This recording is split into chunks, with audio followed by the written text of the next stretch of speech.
12th October 1943. A cold moon hovers low over the slate-gray fjord. A convoy of 5 German transport ships glides slowly past jagged cliffs. On the deck of the lead ship, lights glow faintly in the mess hall below. In that hall, steel benches and serving pots wait. A civilian cook stands in the doorway of the galley, hands trembling. He pushes aside a sealed food container, opens a ladle, and pours in a hidden powder. He closes the lid. He breathes. He steps away. Below decks, sailors chatter about routine. They eat, they drink, they laugh. 45 minutes later, the convoy halts, engines idle, signals confused. Panic spreads like wildfire. What was a routine supply run becomes a frozen moment of crisis. The seemingly ordinary meal becomes an extraordinary weapon. In the occupied Norwegian coast, the German supply network depended on dozens of small convoys. They moved food, fuel, munitions along narrow fjords where large-scale attacks were difficult. The Navy trusted its logistics, provisioning barges, catering crews, kitchens on board. Food was a stabilizer, morale, routine, discipline. But it also held a hidden vulnerability.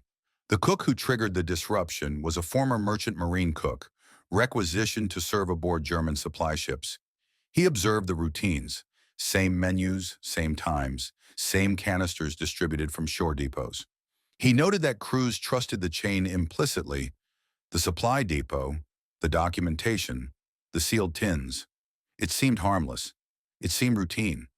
No one expected that routine to fail them. In spring 1943, the Norwegian resistance cell in the Lofoten region received a decrypted German intelligence message. A major supply convoy would transit a narrow fjord route en route to Tromsø. The convoy would include 3 transports and 2 escort torpedo boats. The resistance lacked big weapons, submarines, air support, but they had access to the provisioning shore depot via sympathetic dock workers. The cook proposed a plan that startled even his comrades: sabotage the food rather than the ship. Instead of explosives, insidious delay. Instead of visible damage, invisible collapse. He argued incapacitate the crews, cripple command, turn routine into chaos. Resistance leadership hesitated. Poisoning was dangerous, ethically and politically. But this was not killing. The plan aimed for temporary collapse, incapacitation, not mass death. They approved. The cook returned to the depot under civilian cover. He replaced sealed cans destined for the convoy with modified versions, familiar appearance, but inside a purgative mixture. At dusk, the convoy loaded. At moonrise, they sailed. The vessels cut through icy water, the fjord narrowing. The crews ate supper at 21:05. At 21:50, the first crewman clutched his stomach. Within minutes, stricken men called for aid. The escort ship halted to render assistance, and its crew, in turn, consumed the same rations. In the engine room, the chief signaled confusion. "We cannot maintain speed. Sick crew." Mess hall outbreak. The radio lines lit up. "Request medical team. Halt convoy." The transports drifted. The formation broke. The torpedo boats collided in reduced visibility. The commander ordered all stops. 20 minutes of internal panic, and the convoy was vulnerable. On shore, resistance observers noted the drifting ships, logged coordinates, radioed Allied intelligence. What had begun as a quiet meal ended as immobilization. For the German naval logistics machine, the incident was a catastrophe of confidence. Investigators found no torpedo scars, no air attack, only half-eaten stew bowls and collapsed sailors. Laboratory tests detected high levels of laxative agents in the rations. The enemy was still afloat, but vulnerable from within. The Germans tightened protocols. Kitchens moved aboard ship. Shore depots were quarantined. Chemical testing of provisions was introduced. But each new security measure slowed everything. Convoys delayed, supplies backed up, morale fell. The system itself began to creak. Northern Norway, 1943–44. The German Arctic supply corridor was under strain. Fuel, ammunition, stuff flowed through this network. A disruption of supplies meant frontline delays. After the food-based sabotage, convoys arrived late or not at all. Local commanders reported non-combat degradation of readiness. Allied intelligence observed fewer convoys arriving intact. Shipping intervals stretched. U-boat patrols found stagnant targets. The war effort shifted from open battle to grinding attrition. In a turning point, the cook's weird plan had exposed the value of targeting trust, not hulls. In the darkness of a fjord, sailors lay ill. On board one transport, a young cook whispered to his friend, "I trusted that canister." On the shore depot, the dock workers who aided the resistance faced reprisals. Arrests, interrogations, fear. The cook vanished into the shadows of Norway's interior, changing identity. He would never receive medals. He watched from a safe house as patrols searched houses, interrogations echoed in the night. His gamble had worked, but at cost. Victory often carries unseen victims. The Germans attempted to adapt, but their solution exposed a fatal paradox. In order to prevent contamination, they decentralized kitchens. That required extra shipments of food, more ships, more fuel, more risk. By early 1944, the convoy system's cadence slowed. Intelligence intercepts noted logjams at Letohavu and Kirkenes. One German memo read, "Delays in provisioning and inspection render convoy security plans obsolete upon execution." The fight had shifted. The enemy's own bureaucracy was now the battlefield. The Allies incorporated the lessons. In training manuals, they referenced supply chain disruption as the next frontier. Sabotage need not blow up a bridge. It could corrupt a menu. Resistance cells across occupied Europe took note. Quiet infiltration, logistical entropy. Yet the Germans never fully acknowledged the incident. They labeled it foodborne outbreak. No battle report, no heroics, just silence. For the cook in his cell, that silence became their shield. After the war, the incident remained obscure. No grand memorial, no headline, but its legacy was real. Supply chain warfare entered military doctrine. Logistics planners now assumed internal vulnerability. Corporations, governments studied redundancy, compartmentalization. In Norway, the story became part of resistance folklore. A humble meal, a hidden act, shifting the tide. More than ships sunk, more than battles fought, a network bent from within. Back to that fjord, 12th October 1943. The convoy drifts. The cook watches from the shore rocks. He sees searchlights comb the water, boats attempting to form up again. For 45 minutes, the enemy's machine stands still. He steps into moonlit fog. He disappears. The convoy lifts anchor hours later, but never returns to previous efficiency. In that moment, an overlooked kitchen became the fault line of a naval empire. What seems trivial, a serving pot, a ladle, became extraordinary. The system that seemed invincible revealed its weakest hinge, routine. And because someone noticed it, exploited it, the war's tide shifted, silently, inevitably. The cook's plan was weird. The outcome was extraordinary. In logistics, as in war, the smallest pivot can turn the largest wheel. The convoy moves in perfect order, as it always has. For the Germans, Norway's coastal routes are arteries of the war effort, narrow but reliable. Nothing moves without being logged, stamped, certified. Every spoonful of stew aboard those ships is documented by rank, signature, and time. But on this night, the system itself has been poisoned. Not with malice, but with method. The cook, Olaf Hjelmseth, is not a soldier. He's a Norwegian merchant sailor who once cooked for the German Navy after being conscripted under occupation law. He has watched every step of their supply rituals, the manifest books, the requisition stamps, the obsession with order. He knows the Germans trust process more than people, and that's the weakness he intends to use. Weeks earlier, in a dim back room of a fish warehouse in Bodo, a group of Norwegian resistance members huddled over a rough map of the coast. Their mission from British intelligence was simple in theory: delay the next convoy heading to Narvik for at least one day. They had no explosives, no air support, no boats capable of attack. Olav broke the silence.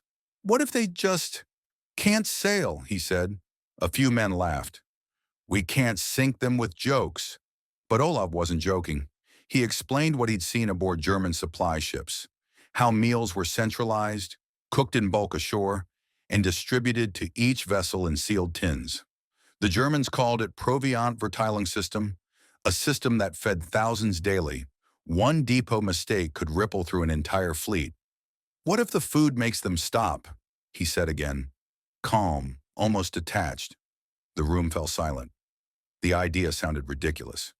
But Norway's resistance had learned to weaponize absurdity. Sugar in fuel tanks, salt in engines, nails in tires. A meal that could halt a convoy wasn't any stranger than a match that could burn a depot.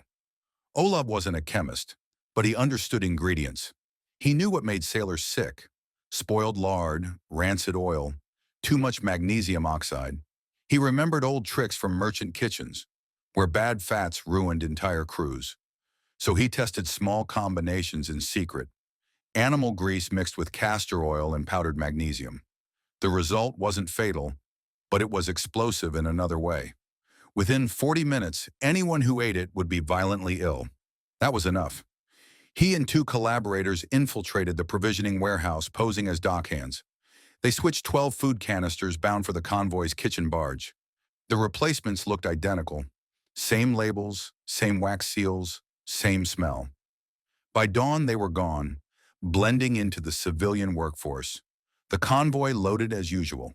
At 2100 hours, the German sailors began dinner, barley stew with tinned meat and bread. By 2145, the first man doubled over near the galley. By 2210, the ship's doctor was overwhelmed. Within another 10 minutes, engines slowed, and emergency signals crackled over the radios. The Dora 4 drifted off course. The escort V6115 came alongside to assist, only for its crew to suffer the same symptoms. Panic spread, not from bombs, not from bullets, but from nausea and confusion. Officers shouted over each other. Navigation lights flickered. Radio channels jammed. And on the nearby cliffs in darkness, Olaf Hjelmset listened through a smuggled receiver. He heard the first coded distress call and whispered, "It worked." From the first spoonful to the last broken signal, only 45 minutes passed. The convoy, the artery of the northern front, froze mid-fjord. Within hours, British intelligence received the coordinates from a Malorg observer. The next morning, Allied aircraft found the ship still immobile, clustered helplessly like toys in ice. 3 transports were destroyed by strafing runs. The others limped to port, crippled not by firepower, but by food. The Germans called it a contamination incident. The Allies called it the most efficient act of nonviolent sabotage in the Norwegian campaign. But for Olav, it was simpler. He had used the one thing he knew best, a kitchen, and turned it into a battlefield. It is 28 September 1943, 1847, Bodø Harbor, northern Norway. A rusty truck backs into the dimly lit provisioning depot. Men unload sealed food cans, barrels stamped with German War Eagle insignia. Inside, a civilian worker opens one of them, inspections complete. He fills the ledger. Outside, beyond the fence, a cook in plain clothes watches. He has both opportunity and access. In the weeks leading up to this moment, the Norwegian resistance network had secured an unlikely asset. The cook, a former merchant marine who'd been pressed into German service aboard supply ships. He noted something that others overlooked: the vast, centralized kitchen system that fed the German convoys in the fjords. Meals prepared ashore, transported in sealed containers, then distributed aboard multiple vessels. Reliability was the system's strength, routine its backbone. Yet that very routine had a flaw. The plan began quietly. The cook met with 2 trusted dockyard workers in a dark corner of the warehouse after hours. They spoke in hushed tones. They shared diagrams of canisters, inspection stamps, signatures. They studied the manifests, 12 tins scheduled for the next convoy. The cook explained the objective: switch them out, make them appear genuine, let the convoy depart, let the system trust the container, then trigger collapse from within. The resistance cell provided cover. They created forged documentation, replicating stamps of requisition officers already aboard the ships. They kept silent. They prepared meticulously in the shadows. For every day the German supply chain ran as normal, the risk grew. but the payoff would be distortion, not destruction. On arrival day, the cook walked into the depot wearing a worker's cap and a small satchel. He joined the line unloading crates, inconspicuous. While the ledger clerk verified cans, he switched 12 destined for the convoy, identical in label, size, seal, but internally altered. He used spoiled lard, castor oil extract, and powdered magnesium, harmless in small doses, but in sufficient amounts capable of inducing acute gastrointestinal distress within 45 minutes. He sealed them, recorded them as approved, and walked away. The convoy boarded at 20:05 and set sail through the fjord's narrow channel. The night was moonless. The convoy's escorts glided silently among the dark waters. On board, crew members consumed the soup and stew drawn from those very containers. And as the engineer stationed below decks glanced at his gauges, he heard murmurs from the mess hall. "I'm ill." Within minutes, the first man collapsed. The medbay lit up. The radio crackled with confusion. The formation of ships faltered as escorts attempted to respond. The lead ship slowed. The second tried to shift alongside to assist, but its own crew, having eaten the same ration, stumbled. Orders overlapped. The signal, "Halt convoy, medical emergency," echoed across channels. Engines idled. Lights flickered as the nature of the emergency dawned. This was not enemy fire. Observers on shore watched through binoculars as the convoy drifted in the narrow fjord. They transmitted coordinates across clandestine channels. By dawn, Allied intelligence had the position. Aircraft prepared to strike. In 45 minutes, the convoy system, trusted, synchronized, disciplined, had been rendered ineffective not by depth charge or bomb, but by a meal. The German investigators arrived in the morning. Their logs record no torpedo impacts, no bombs attached, only half-eaten bowls, collapsed crewman, and sealed food tins. Laboratory analysis detected elevated levels of laxative substance, not lethal poison, but incapacitation. The conclusion, the system failed from within, and in that failure, the true victory emerged. Fog thickens over the fjord, wrapping the convoy in silence. The water glows faintly under the moonlight, distorted by diesel shimmer. Somewhere deep inside the lead transport ship, chaos unfolds. It begins with one man vomiting in the corridor, then another, then 10.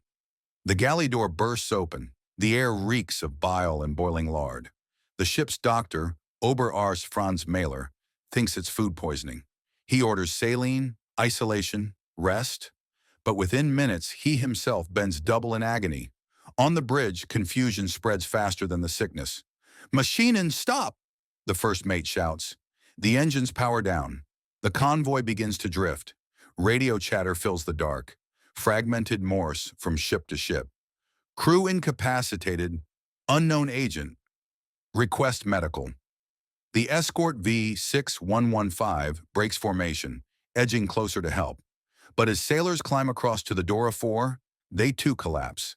The same meal had been shared across the fleet hours before. Within 20 minutes, operational control is gone.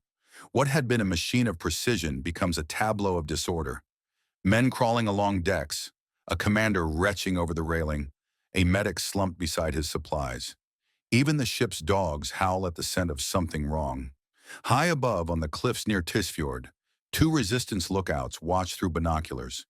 They see signal lamps flashing erratically, ships drifting into one another.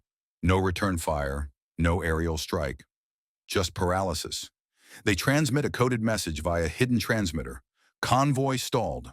No strike needed. The message travels through a chain of Allied frequencies, reaching Scapa Flow hours later. At dawn, a formation of British Beaufighters leaves northern Scotland, following those exact coordinates. When sunlight pierces the fjord at 6:12, 3 of the 5 German transports are still motionless, crews weak and disorganized. The Beaufighters dive from the clouds, their rockets slicing through the air. In seconds, the lead transport erupts. Another catches fire. A third sinks stern first beneath the fjord. By 6:45, the attack is over. No resistance fighters fired a bullet. No sabotage team planted a bomb. Yet an entire convoy, 5 ships, hundreds of men, vital supplies, was eliminated because a cook had turned the concept of warfare inside out. That afternoon, a German naval investigation team boards what's left of the Dora 4. They expect chemical weapons, gas leaks, or sabotage with explosives. Instead, they find uneaten soup bowls and spilled tins of meat. Laboratory tests at the Naval Hospital in Trondheim reveal a simple truth. The food contained castor oil and spoiled fat. Not poison, just chemistry weaponized by imagination. Commanders are humiliated. No saboteur is caught.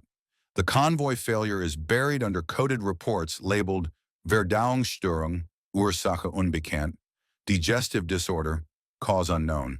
But in war, humiliation spreads faster than rumor. Within weeks, new orders come down. Every shipment of food must now be chemically tested, inspected by 2 officers, and certified before departure. The result? Delay, bottlenecks, confusion. The system, built for absolute order, begins to suffocate under its own rules.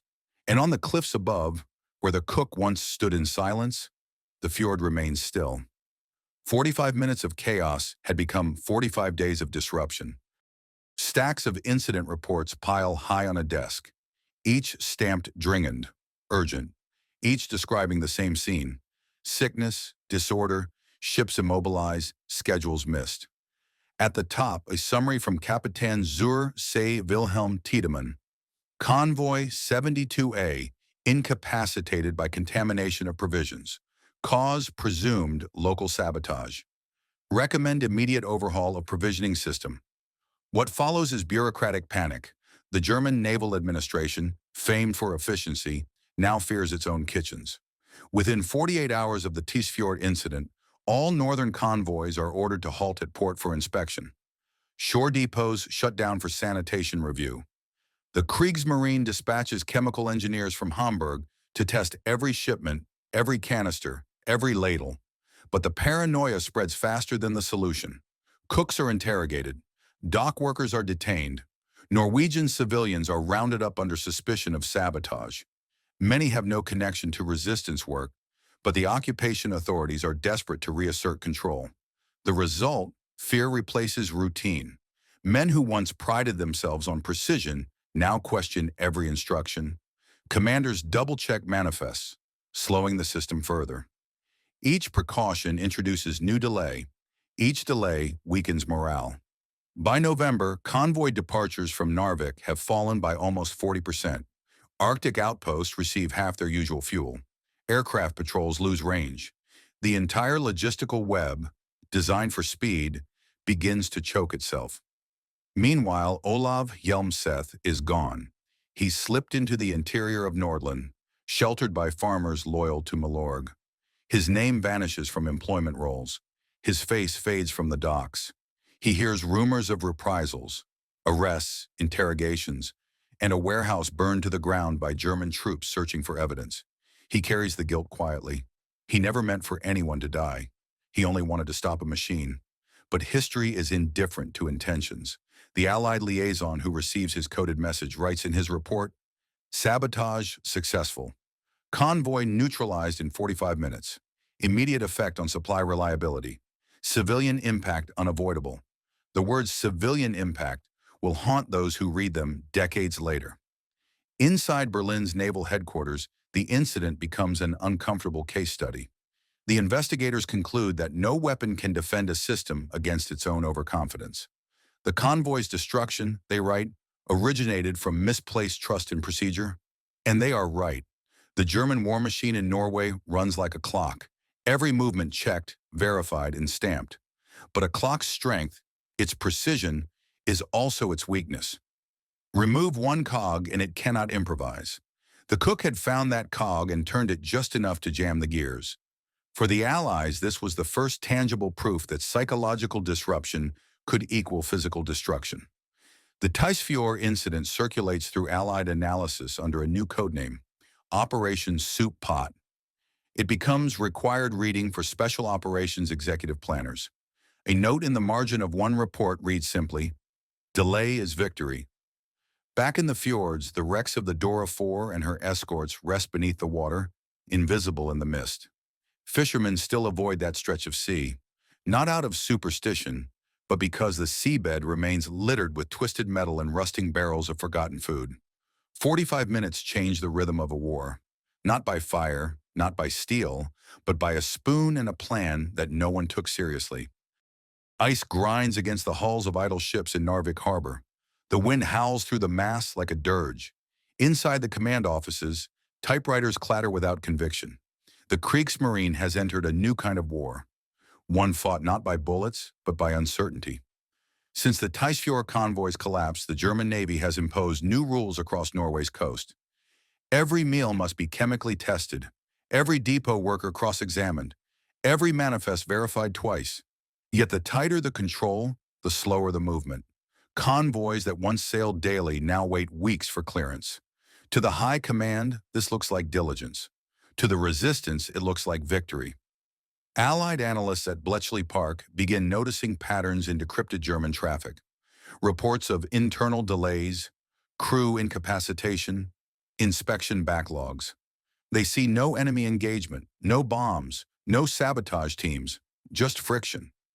One British officer writes, "The Norwegians have discovered a weapon more powerful than explosives: mistrust." The Cook's operation, small and nameless, has altered the flow of Arctic logistics. German bases in Finland begin rationing fuel. Luftwaffe squadrons reduce patrols due to lack of aviation spirit. A single missed convoy means fewer supplies reaching the northern front, where the Red Army presses harder each month. This is the invisible front, where efficiency becomes a liability, and every form must be signed 3 times before a ship can sail. In December 1943, a memo circulates within the Kriegsmarine's Northern Command. Due to recent sabotage incidents, all civilian cooks and dock workers are to be replaced with military personnel. Civilians deemed unreliable shall be detained. The replacement takes weeks. The new crews lack local knowledge. They burn fuel inefficiently, misread fjord currents, and collide in narrow channels. Every attempt to restore control worsens the chaos. At the same time, German investigators keep searching for the source of the contamination. They interrogate dozens of civilians, but the real culprit, the quiet Norwegian cook, has disappeared into anonymity. His name becomes legend among resistance members, a whispered symbol of wit over might. Aboard German vessels, something deeper begins to erode. Sailors now hesitate before eating. They joke bitterly, "Tonight's stew might finish us before the enemy does." Meals that once boosted morale now sow paranoia. The very act of eating, once comfort in the cold, becomes a reminder of vulnerability. Naval reports note a sharp decline in discipline, reduced efficiency, and increased signs of exhaustion. None mention the word fear, but it's everywhere. By January 1944, Northern convoy operations have slowed to a crawl. The German front in Lapland is undersupplied, its troops living on half rations, and still Berlin doesn't understand what truly happened. The system, in its obsession with order, cannot see that it was undone by imagination. On a frozen hill overlooking the harbor, a man in a heavy coat watches the ships through a cracked telescope. He used to be a cook. Now he is a ghost in the fog, listening to engines that no longer run on time. The convoy lights flicker weakly through sleet. Fuel shortages keep engines half idling. Crewmen huddle in cold mess halls, their food reduced to ration biscuits and thin soup. The German Arctic fleet, once a symbol of precision, now drifts through routine like a body without pulse. It's been 3 months since the Tysfjord incident, and still no one has been held accountable. Berlin demands answers. Narvik Command offers only excuses. Harsh weather, spoiled food, low morale. No one dares write the truth. The machine is frightened of itself. The war in the north has entered its strangest phase. The Germans patrol waters they no longer trust, their procedures devouring time and efficiency. Crews now carry emergency tins labeled "Sicher Kost," safe food, tested personally by officers before serving. Every spoonful is an act of courage. Internal memos reveal how deep the fear runs. Crew discipline has suffered due to constant suspicion regarding provisions. Frequent illness reported, often imagined. The chain of command begins to corrode. Cooks resent inspection officers. Officers resent chemists. Sailors resent everyone. In a navy built on obedience, suspicion spreads like rot. Meanwhile, British naval intelligence continues intercepting German signals. The reports describe convoys stuck for days in harbor, awaiting clearances that never come. For the Allies, this is gold. The Arctic convoys supplying the Soviet Union now sail with fewer interceptions. U-boat patrols along Norway's coast decrease. Air raids against the northern front find reduced anti-air coverage. One British analyst writes in a classified note, "The Norwegian incident has degraded enemy reliability far beyond tactical expectations. The Germans have entered self-inflicted paralysis. At the same time, the Special Operations Executive, SOE, begins to model similar operations elsewhere. Not with food, but with misinformation. False orders, phantom supply demands, counterfeit signatures. The lesson from Tysfjord is clear. Confusion, once introduced, multiplies. Inside occupied Norway, the mood is equally complex. The resistance celebrates the success quietly, but the reprisals that followed have scarred communities. Entire villages near Bodø have been searched, barns torched, workers deported. Yet the legend persists.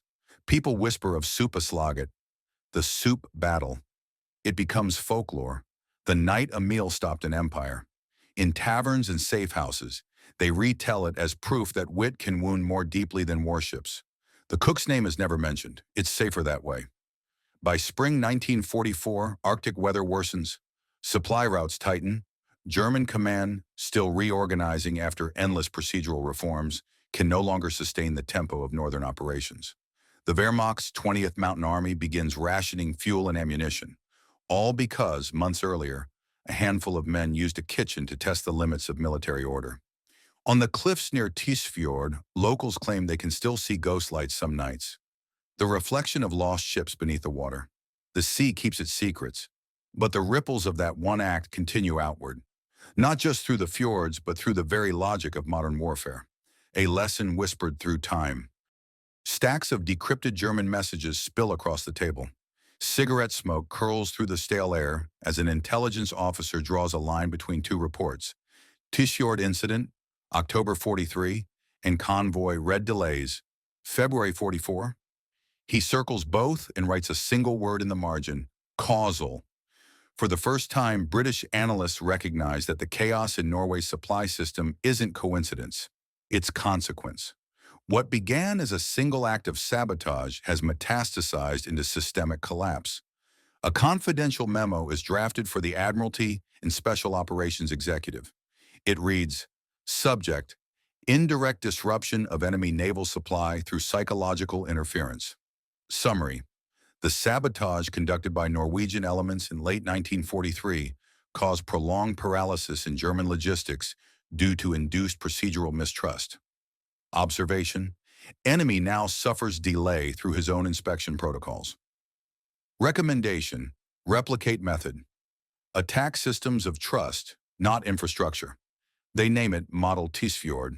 For months afterward, Allied planners reference it in internal briefings, not as a battle, as a principle. Across Europe, the concept begins to spread. French resistance groups forge duplicate ration cards for German garrisons, creating overlapping requisitions that confuse inventory. In the Balkans, partisans insert false inspection slips into ammunition crates, forcing the Wehrmacht to halt entire train shipments. The age of the soft kill has begun.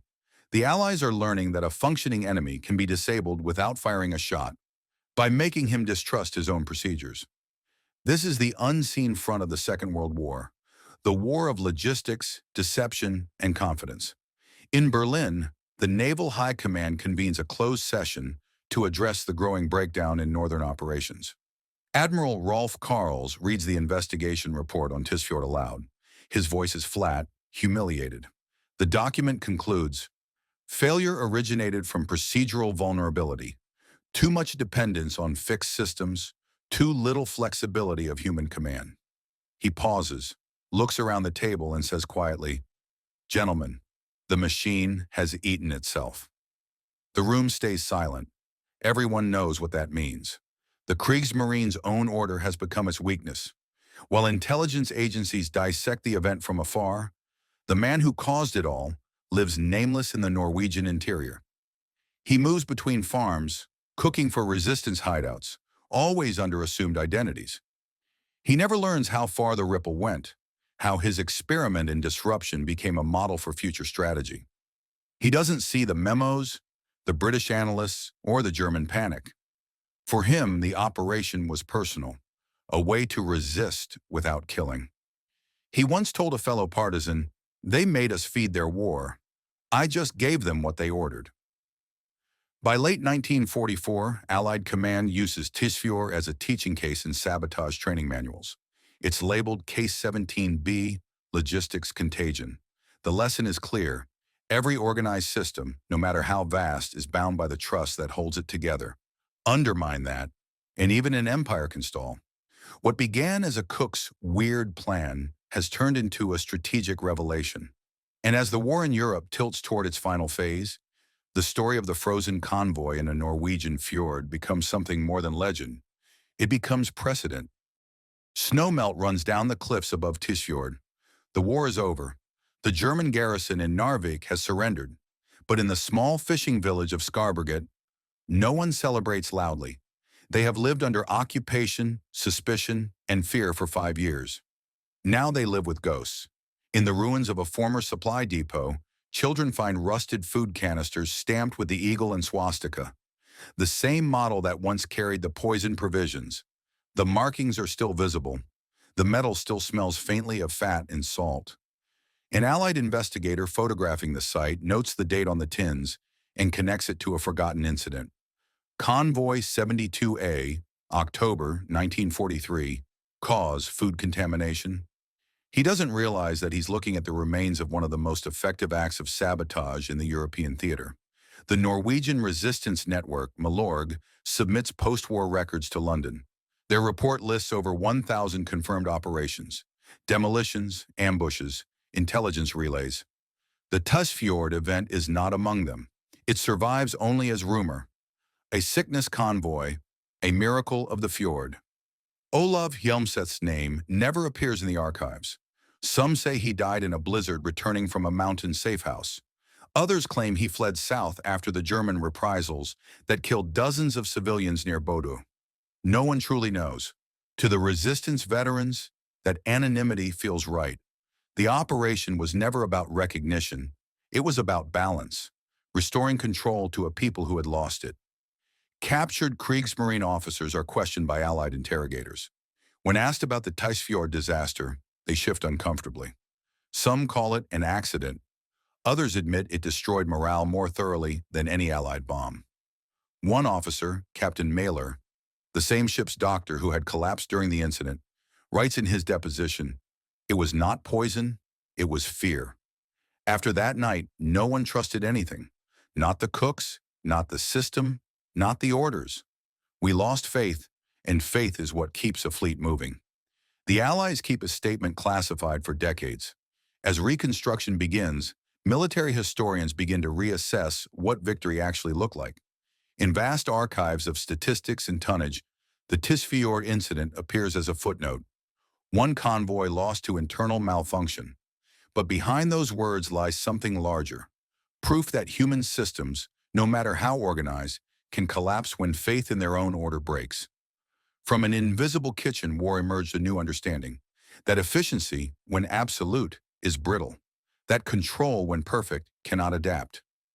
In the years that follow, NATO war colleges quietly include the Tisfjord model in classified briefings about asymmetric disruption.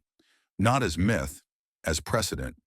It becomes the foundation of doctrines studying cyber warfare, supply chain infiltration, and psychological operations decades before those terms even exist.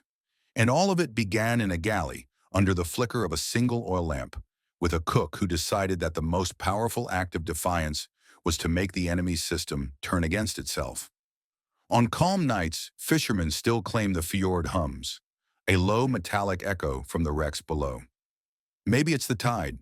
Maybe it's the past reminding them that in 45 minutes, one man changed how wars are fought. The fjord is silent again. The engines have stopped. The water reflects the faint glow of burning oil. 45 minutes earlier, those ships had been unstoppable. Steel embodiments of the Reich's precision. Now they drift aimlessly in the dark. Crews doubled over, radios hissing with static. Somewhere on a cliff, the cook watches the chaos through binoculars. His breath fogs in the cold air. He doesn't smile. He only mutters, "That's enough."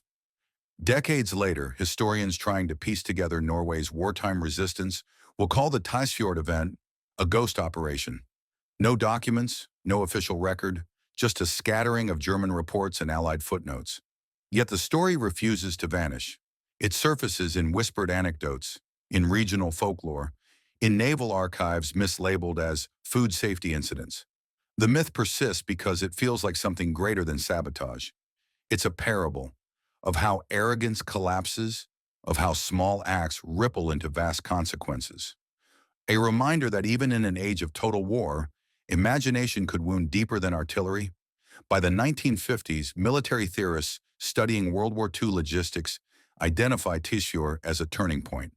They see it as the birth of psychological disruption doctrine, the idea that undermining trust within a system is more destructive than any direct assault.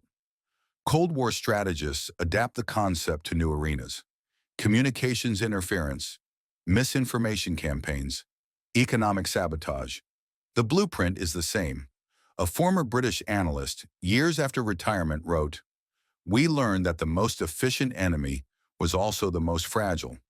When the German fleet stopped in that fjord, it wasn't their engines that failed. It was belief." Norwegian historians searching for the cook's identity never find proof. No death certificate, no family records, only fragments.